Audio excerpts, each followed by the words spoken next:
This is a BMW E39 M5, and to many it is the best ever M5 and one of the very best BMW M cars actually. Bizarrely though, I've never driven one. I've driven every other M5, just not this. But finally today, I'm going to do it. You see, I'm thinking about buying one of these, and if you are too, in this video I'm going to explain some of the things you need to look out for if you're looking at getting yourself an E39 M5. And if you are, you need to move fast because values, they are going up. Now this particular car is rather special, and I'll tell you why in this video. Let's start off with a quick history lesson. So the first M5 was the E28, which was launched in 1984. Then there was the E34, which was launched in 1988. Then along in 1998, 10 years later, we had this, the E39 M5, and it was built from 1998 to 2003. The price, new, £52,000. Now you can pick these up for around £20,000 for a ratty one. A good one is about £40,000, and this one here is probably worth the same as it was new. Before we go any further, I want to say thank you to Carly, who have sponsored this video. So I've got their portable OBD reader. I can plug this into the car, interrogate its brain, and send information from this wirelessly to my mobile phone. Then I can actually look at various fault codes. I can find out what the problems are. I can then actually clear them myself from my phone or fix them myself. It also gives you the option of coding your car so you can unlock some hidden features. So I'm going to actually try it out now on this M5. So I'm going to plug it into the OBD port. Then all you have to do is connect it to your phone, and to do that you download an app either from the Google Play Store or from the Apple Store, and then it's just dead simple, it will connect. Okay, so now I can investigate various things on the car, such as the health and things like that. And if you want full functionality, which I do, you need to sign up to a subscription. So I've got all that done, and I'm going to run a health check on this BMW, see if it's healthy. Let's find out. Oh dear. So we've got some health issues. Let's find out what those are. There we go. Now I can actually use a function called Smart Mechanic, which will give me lots of information of what the problem is and what I need to do to fix it. So that's really good if you're a real novice like me and you need things explaining to you and don't want to have to then go searching through the internet to find out what various fault codes mean. Right, let's have a look at this. Okay, severe issues. Okay, so quite a few codes here. Though they're not showing up on the dash of this car. This is a little bit confusing. Definitely fault codes on here. Something here with the air intake. So this is obviously a really good feature if you're thinking about buying a used car, because you can interrogate it yourself. Now, if you want to find out more about the Carly OBD reader and the app, I'll put a link in the pinned comment. Just click on that and go check it out. Also, I'll put a link in the description to this video as well. But let's just go and have a look into the bonnet to see what might be going on, because I think there's a reason for these fault codes. That's why this is throwing up an intake fault code. Look, that is not original. This car's been tuned. I sort of knew that anyway. Now, more on that in a moment. I want to tell you about the engine in this E39 M5 because it's an absolute beast. This was the first time BMW used a V8 in its M5. All the ones before had a straight six engine, and this was some unit. So it's a 4.9 litre, pumps out 400 horsepower and 500 newton meters of torque. Comparable Mercedes and Audis at the time had about 350 horsepower. 0 to 60, 5.3 seconds though. Yeah, this one's going to be quicker because it's fitted with a Rotarex centrifugal supercharger. Another thing that's interesting on this one is normally you have an intercooler there for the supercharger, but they didn't want to cut away at these body panels, so it was actually fitted down here on the side, and obviously the air under pressure goes into this intake plenum. Now it's made out of billeted aluminium. It's absolutely gorgeous. The reason it's made out of that stuff is because the normal plenum would actually shatter under all the boost pressure. The result of this upgrade, plus a full exhaust system and an ECU remap, is 630 horsepower and 700 newton meters of torque. Oh yes, this is an absolute beast, as we'll find out when I drive it. Here at the front, the major changes over the standard E39 5 Series is this more aggressive front bumper and, for the geeks, chrome surround for the kidney grille. Look how small these kidneys are. They're tiny, aren't they, compared to modern BMWs? There's one other thing I should mention on this car. This one actually has the facelifted model's headlights. So the car was actually updated in 2001. And that included some special daytime running lights, which are known as Corona lights. Though that name's not quite so popular today for some reason. Here's proof that modern cars are a lot larger than they used to be. You see, this M5 is actually 18 centimetres shorter than the current M5 and 6 centimetres lower. It's a lot more discreet as well. So it just had the normal 5 Series body, no flared wheel arches like the current car. There are some additions though, such as side skirts. You've got the M badging there on the side, some M specific door mirrors and M alloy wheels, though the wheels on this particular car are very specialist BBS LMs, and they're 19 inches rather than the standard car's 18 inches. These wheels are very expensive and very hard to get your hands on. Here at the back, styling upgrades include a discreet body colour boot lip spoiler, M5 badging, a sculptured bumper. But the standout feature are the quad exhaust pipes, though these are upgraded Evolve exhausts. Still though, this car, it's definitely much more of a sleeper than the current M5, though it won't put you to sleep because this thing has some serious performance.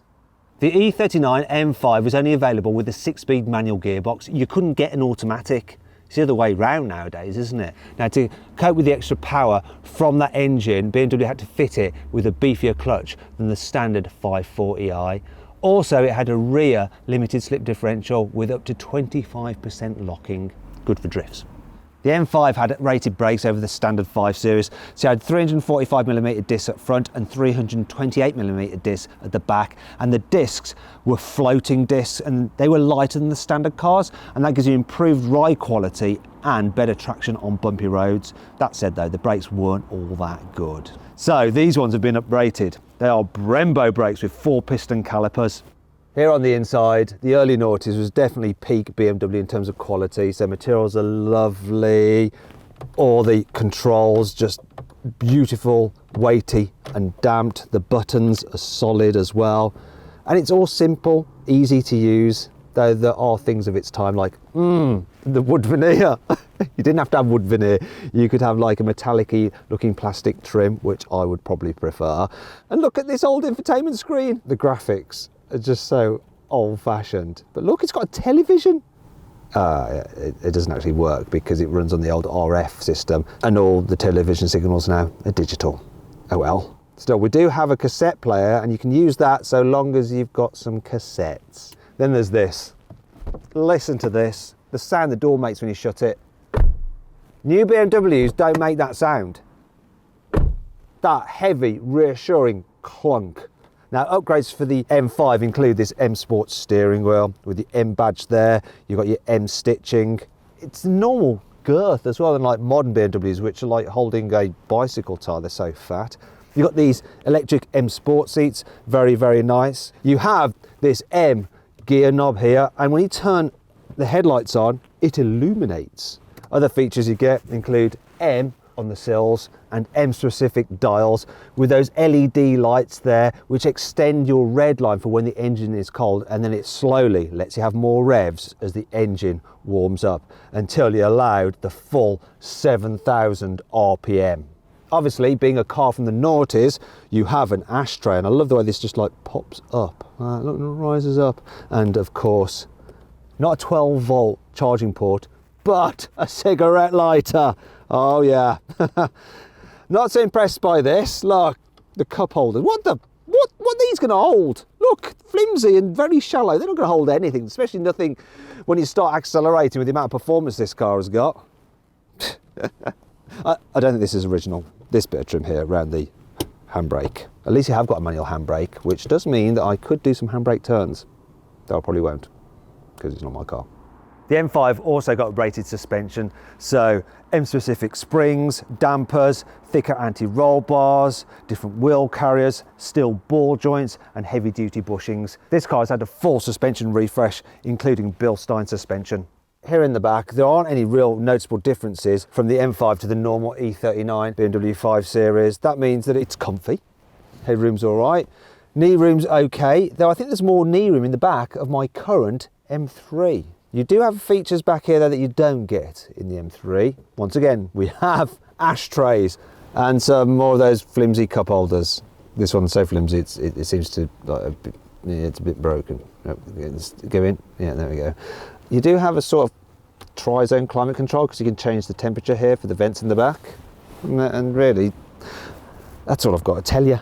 Let's finish off talking about practicality with the boot. So, the capacity here is 410 litres, which is actually 120 litres smaller than the current 5 Series. As you can see, this one is packed full of plastic, which is used for covering the car, I think. This is actually owned by Imran from Evolve Automotive. He's never going to sell this car, apparently. He loves it. Now, if you want to say thank you to Imran for lending me this car, for showing it to you, then I'll put a link to his YouTube channel in the description, so go find that and go subscribe to his channel. If you're thinking about buying one of these old M5s, as well as your usual vehicle history check and making sure you've got a full service history, there are a couple of key things to look out for. The first is a suspension overhaul. You're going to need it between 60 and 100,000 miles, but the main one is the engine. You need to listen out for tapping. Now, tapping from the engine can just mean that the cam chain tensioner needs replacing. That's fairly cheap. What it can also mean though is that there's a problem with the dual Vanos unit. Now that controls the timing on the inlet and exhaust camshafts, and if the seals are going inside that unit or there's another problem, it can be very, very expensive to fix. Shall we do a cold start? Let's do a cold start.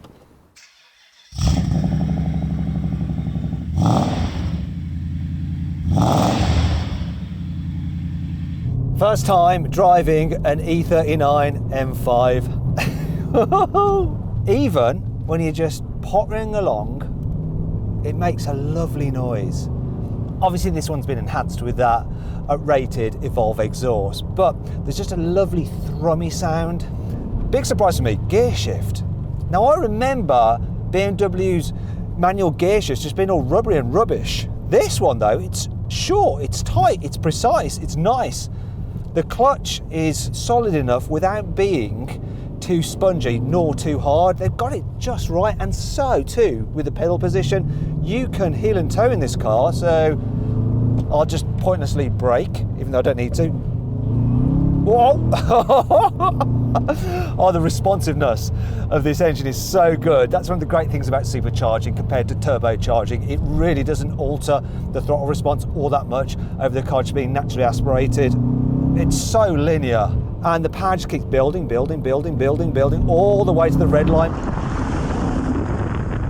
Okay, I found a nice straight bit of road. Let's do a pull away. I'm not going to do a full-on launch.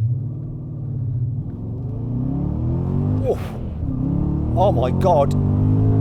Oh, that's awesome. The harder you rev it, the more it rewards you. I love this setup. It's so good. I'll tell you what's also good, the suspension. So this car is pretty much as new. In fact, it's better than new, because not only has it got all new bushings and refreshed suspension, the suspension is upgraded. And it's so smooth over bumps, really is. It just deals with them so well, yet it feels completely planted. It's quite an easy car to drive as well, because visibility is so good. Obviously pillars were a bit thinner back in the day, less crash protection. Another thing, the steering. So it's a bit odd in this car, reason being that because the V8's so big, BMW couldn't fit the normal rack and pinion steering from the standard 5 Series, so it's got recirculating ball steering. And while it's precise, it lacks feel. Other than that though, the way this thing goes into corners is really quite impressive. So there's a little bit of body lean compared to the very latest M5, but it just hooks up nicely. You've got loads of grip, and the traction is actually pretty good. So coming out of a bend, just applying throttle. The way that power builds. I'm impressed with how it's putting the power down on this greasy road. What an amazing car. I can't believe it's like 20 years old. It's so nice. I hope you enjoyed the video. And once again, I want to say thanks to Carly for sponsoring it. And if you want to get yourself one of these little portable OBD readers, then follow the link in the description and in the pinned comment. And then you can actually just plug it into various cars and check out any fault codes and do some diagnostics yourself.